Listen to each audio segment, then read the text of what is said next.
That's Nick. And that's Joseph, and today we're here to talk about Killer Nun, the 1979 nunsploitation classic that Arrow Video has just put out on Blu-ray, October 15th.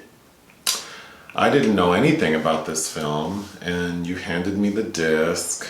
I read the back. And I said I want to have a nunsploitation double feature, which we didn't, but... We didn't, but I was very excited to watch this film. Oh. Because it sounds insane. And it is. It is insane. It's not as exploitative as one would imagine, but still very satisfying. Mm-hmm. So the film is about a...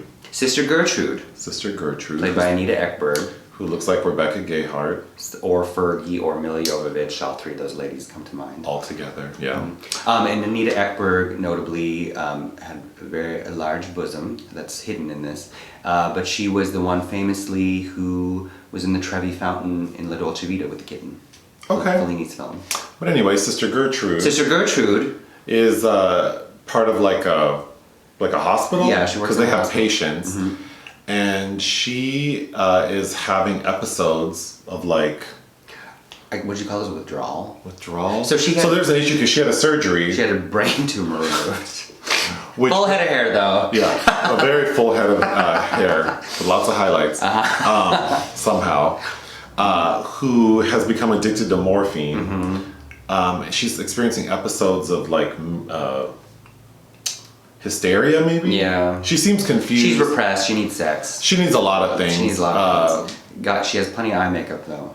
Yeah, she has plenty of eye makeup and tweezers for her brows. So she kind of had a situation with the doctor, an elderly Dr. Poirot, played by Massimo Serrato from Don't Look Now. But I think he cuts off her supply. Because she has to go into town to finagle some... Well, so one of the first scenes is one of her patients dies, or a patient dies, and she steals this woman's, like, wedding ring. And then has, like, this moment where she's trying to, like, convince herself, or not, like, she's trying to come up with, like, a lie as to how she has this ring, which is really funny. But she takes the ring into town, gets all dolled up, so that she can use it to then buy more morphine. But during that trip, seduces a man who has sex with her like in a stairwell basically, which is actually a really fun scene. It is, yeah. And even how she seduces him is funny. So she's unhinged. And it's also fabulous because Ekberg is very gone to seed. The best part of the film is watching it being dubbed in English. Oh yes, it's one of the few films I think where that it fits. It adds. It does add. I mean, I wouldn't know that it adds because I didn't watch it with them speaking their native language. But when they say their prayers, it's in Italian though. Yeah, but so that's really fun. But anyway, she comes back to the hospital and she's attempting to convince her like administrator that she needs help. Played by Alida Valli, who is recently in Suspiria, but was a Hollywood import in the 40s. Used to be stunning.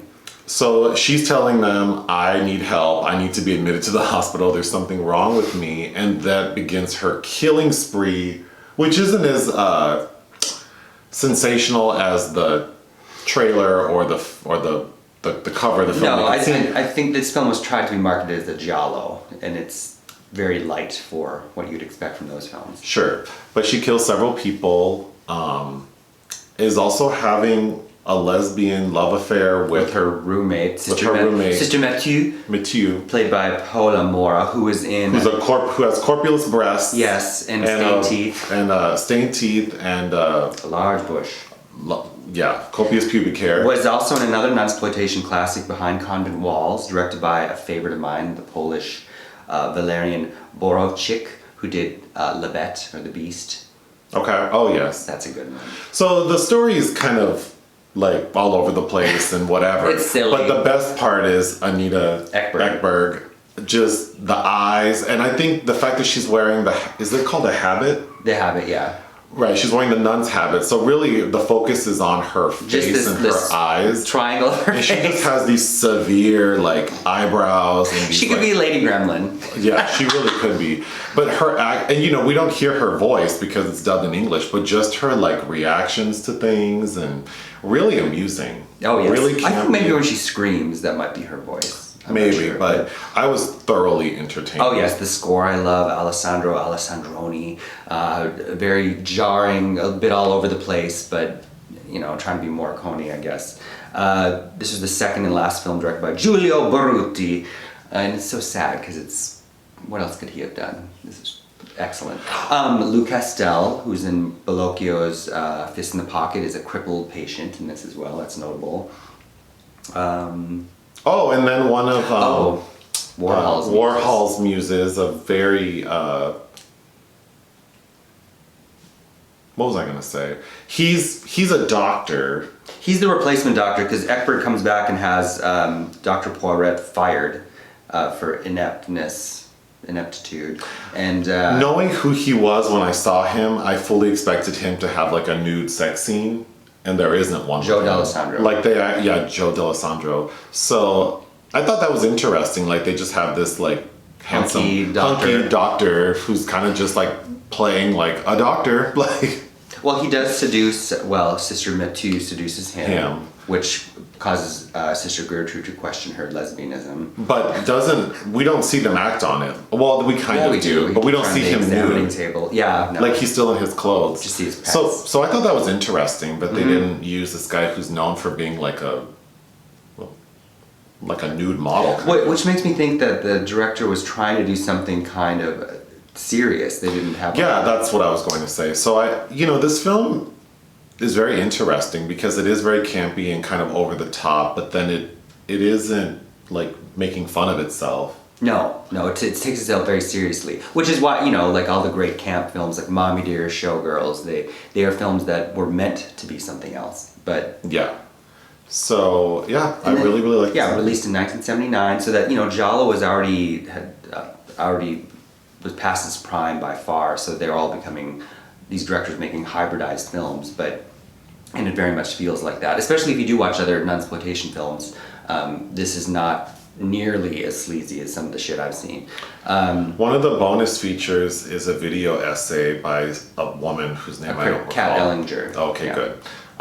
That kind of breaks down all of what you touched on. Yeah, nunsploitation has its roots in literature. Diderot's The Nun, which was made with Anna Karenina and then remade with Isabelle Huppert recently, is a text, the Decameron. She didn't bring up, I believe it's Shakespeare's Measure for Measure, because Isabella, I would posit that as a potential nunsploitation route as well. Great. But anyway. For entertainment-wise, this is a shit, stupid movie, but I fucking love it. I give it a 3 out of 5. I would give it 3 out of 5 for sure. I think you should watch it with people at night, a little wine, other things too, maybe. It's a good time. And the Arrow's fabulous release, 4 out of 5. Yes. Yeah. All right. Bye. Bye. Bye.